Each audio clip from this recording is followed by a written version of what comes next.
হিন্দু দার্শনিক চিন্তার বিভিন্ন স্তর।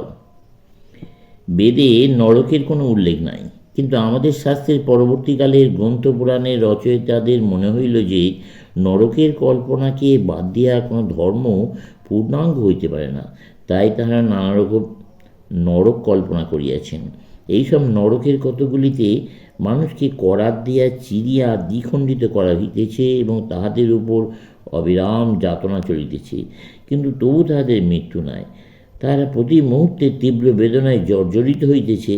তবে দয়া করে এই সকল গ্রন্থে বলা হইয়াছে যে এসব যন্ত্রণা চিরস্থায়ী নয়। এই অবস্থায় তাহাদের অসৎকর্মের ক্ষয় হয়, অনন্তর অনন্তর তাহারা মর্তেই পুনরাগমন করে এবং আবার নতুন সুযোগ পায়। সুতরাং এই মানবদেহে একটি মহা সুযোগ লাভ হয়। তাই ইয়াকে কর্মশরীর বলে। ইহার সাহায্যে আমরা আমাদের নিজেদের ভাগ্য নির্ধারণ করি। আমরা একটি বিরাট চক্রে ঘুরিতেছি এবং এই চক্রের এইটি হলো আমাদের ভবিষ্যৎ নির্ধারক বিন্দু। সুতরাং এই দেহটিকে জীবের সর্বাপেক্ষা গুরুত্বপূর্ণ রূপ বলিয়া বিবেচনা করা হয়। মানুষ দেবতা অপেক্ষাও শ্রেষ্ঠ। এ পর্যন্ত খাঁটি এবং জটিলতাহীন দ্বৈতবাদ ব্যাখ্যা করা হইল। এইবারে আমরা উচ্চতর বেদান্ত দর্শনে আসিতেছি, যা পূর্বোক্ত মতবাদকে অযৌক্তিক মনে করে। এই মতে ঈশ্বর এই বিশ্বের উপাদান এবং নিমিত্ত কারণ উভয়ই। ঈশ্বরকে যদি আমরা এক অসীম পুরুষ বলিয়া মানেন, ঈশ্বরকে যদি আপনারা এক অসীম পুরুষ বলিয়া মানেন এবং জীবাত্মা ও প্রকৃতিকে অসীম বলেন, তবে আপনারা এই অসীম বস্তুগুলির সংখ্যা যথেচ্ছ বাড়ায় যাইতে পারেন, কিন্তু তা অত্যন্ত অসম্ভব কথা। এভাবে চললে আপনারা সমগ্র ন্যায়শাস্ত্রকে ধূলিসাৎ করিয়া ফেলিবেন।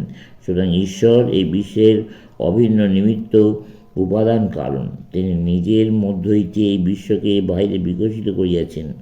তাহলে কি ঈশ্বর এই দেওয়াল, এই টেবিল হইয়াছেন?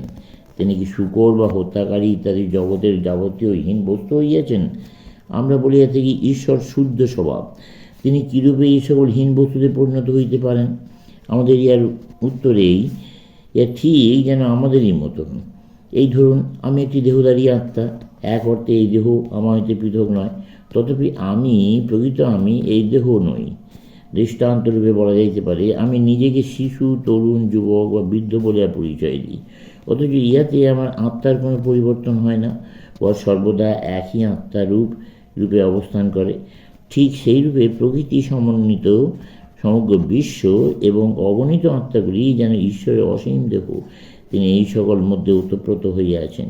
একমাত্র তিনিই অপরিবর্তনীয়। কিন্তু প্রকৃতি পরিবর্তিত হয়, আত্মাও পরিবর্তিত হয়। প্রকৃতি এবং আত্মার পরিবর্তনের দ্বারা তিনি প্রভাবিত হন না। প্রকৃতির পরিবর্তন কীরূপে হয়? প্রকৃতির পরিবর্তন বলিতে রূপের আকৃতির পরিবর্তন বোঝায়। ইহা নতুন রূপ গ্রহণ করে, কিন্তু আত্মার অনুরূপ পরিবর্তন হয় না। আত্মার জ্ঞানের সংকোচন বা সম্প্রসারণ হয়। অসৎ কর্মের দ্বারা ইহার সংকোচন ঘটে। যে কর্মের দ্বারা আত্মার স্বাভাবিক পবিত্রতা ও জ্ঞানের সংকোচন ঘটে তাকে অশুভ কর্ম বলে। আবার যে সকল কর্মের ফলে আত্মার মহিমা প্রকাশিত হয় তাকে শুভ কর্ম বলে। সকল আত্মাই পবিত্র ছিল, কিন্তু তাহাদের সংকোচন হইয়াছে। ঈশ্বর কৃপা এবং সৎ কর্মানুষ্ঠানের দ্বারা আবার তারা সম্প্রসারিত হইবে এবং স্বাভাবিক পবিত্রতা লাভ করিবে। প্রত্যেকেরই সমান সুযোগ আছে এবং প্রত্যেকেই অবশেষে অবশ্যই মুক্তির অধিকারী হইবে। কিন্তু এই জগৎ সংসারের কখনো অবসান হইবে না, কারণ ইহা শাশ্বত।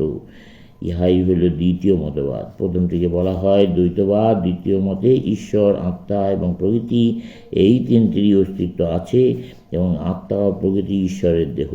এই তিন মিলিয়ে একটি অভিন্ন সত্তা গঠন করিয়াছে। ইহা ধর্ম বিকাশের একটি উচ্চতর স্তরের নিদর্শন এবং ইহাকে বিশিষ্ট অদ্বৈতবাদ বলা হয়। দ্বৈতবাদ এই বিশ্বকে ঈশ্বর কর্তৃক চালিত একটি সুবৃহৎ যন্ত্ররূপে কল্পনা করা হয়। বিশিষ্ট অদ্বৈতবাদে ইহাকে জীবদেহের মতো একটি জীবন্ত ও পরমাত্মার দ্বারা অনুসৃত অখণ্ড সত্তা রূপে কল্পনা করা হয়। সর্বশেষে আসিতেছেন অদ্বৈতবাদীরা। তাহারাও সেই এক সমস্যার সম্মুখীন হইয়াছেন যে ঈশ্বরকে ব্রহ্মাণ্ডের উপাদান ও নিমিত্ত কারণ এই উভয় হইতে হইবে। এই মতে ঈশ্বরই এই সমগ্র বিশ্ব হইয়াছেন এবং এই কথা মোটেই অস্বীকার করে চলে না। অপরেরা যখন বলেন ঈশ্বর এই বিশ্বের আত্মা, বিশ্ব তার দেহ এবং সেই দেহ পরিবর্তনশীল হইলেও ঈশ্বর কূটস্থ নিত্য, তখন অদ্বৈতবাদীরা বলেন ইহা অর্থহীন কথা। তাই যদি হয় তবে ঈশ্বরকে উপাদানের কারণ বলিয়া লাভ কি? উপাদান কারণ আমরা তাহাকেই বলি যাহা কার্যে পরিণত হয়। কার্য বলিতে কারণের রূপান্তর ব্যতীত আর কিছুই নয়। কার্য দেখিলেই বুঝিতে হইবে উহা কারণেই অন্য রূপে আবির্ভাব ঘটিয়াছে। এই বিশ্ব যদি কার্য হয় এবং ঈশ্বর যদি কারণ হন, তবে এই বিশ্ব ঈশ্বরই অনুরূপে আবির্ভাব ব্যতীত আর কিছুই নয়। কেউ যদি বলেন এই বিশ্ব ঈশ্বরের শরীর, এই শরীর সংকুচিত সূক্ষ্মাকার হইয়া কারণ অবস্থা প্রাপ্ত হয় এবং ওই কারণ হইতে বিশ্বের উদ্ভব ঘটে, তবে অদ্বৈতবাদী বলবেন ফলত ভগবান নিজেই এই বিশ্বরূপ ধারণ করেন। এখানে এক অতি সূক্ষ্ম প্রশ্নের সম্মুখীন হইতে হইবে। ভগবানই যদি নিখিল বিশ্ব হইয়া থাকেন, তাহলে এই অবশ্য স্বীকার্য হইয়া পড়ে আপনারা সকলে এবং সব কিছুই ঈশ্বর। এই গ্রন্থখানি ঈশ্বর এবং প্রত্যেক বস্তুই ঈশ্বর। আমার শরীর ঈশ্বর, মনও ঈশ্বর, আত্মাও ঈশ্বর। তাহাই যদি হয় তবে এত জীবাত্মা আসলে কোথা হইতে? ঈশ্বর কি তবে লক্ষ লক্ষ জীবে বিভক্ত হইয়া পড়িয়াছেন? সেই এক ঈশ্বরই কি এই লক্ষ লক্ষ জীবে পরিণত হইয়াছেন? ইহাই বা কীরূপে সম্ভব হইবে? কেমন করিয়া সেই অনন্ত শক্তি, অসীম বস্তু বিশ্বের সেই অখণ্ড সত্তা বিখণ্ডিত হইতে পারেন? অসীম বস্তুর বিভাজন সম্ভব নয়। সেই অখণ্ড অবিমিশ্র সত্তা কীরূপে এই বিশ্ব হইতে পারেন? যদি তিনি এই বিশ্ব হইয়া থাকেন, তাহলে তিনি পরিবর্তনশীল, এবং যদি তিনি পরিবর্তনশীল হন, তাহলে তিনি প্রকৃতির অংশ, এবং যাহাই প্রকৃতির অংশ তাহারই পরিবর্তন আছে, জন্ম আছে, মৃত্যু আছে। যদি আমাদের ঈশ্বর পরিবর্তনশীল হন, তাহলে তাহারও কোনো না কোনো দিন মৃত্যু হইবে। এই তত্ত্বটি সর্বদা মনে রাখা আবশ্যক। আবার প্রশ্ন, এই ঈশ্বর কি পরিমাণ অংশ এই বিশ্বরূপে পরিণত হইয়াছে? ঈশ্বরের কি পরিমাণ অংশ এই বিশ্বরূপে পরিণত হইয়াছে? যদি এই অংশ বীজগণিতের অজ্ঞাত পরিমাণ হয়, তাহলে পরবর্তী সময়ে সেই অংশ বাদ দিয়া অবশিষ্ট পরিমাণ ঈশ্বর বর্তমান রহিলেন। কাজে সৃষ্টির পূর্বের ঈশ্বর যেরূপ ছিলেন, এখন আর তিনি ঠিক সেরূপ রহিলেন না, কারণ তার ওই পরিমাণ অংশ এখন বিশ্বে পরিণত হইয়াছে। চলবে।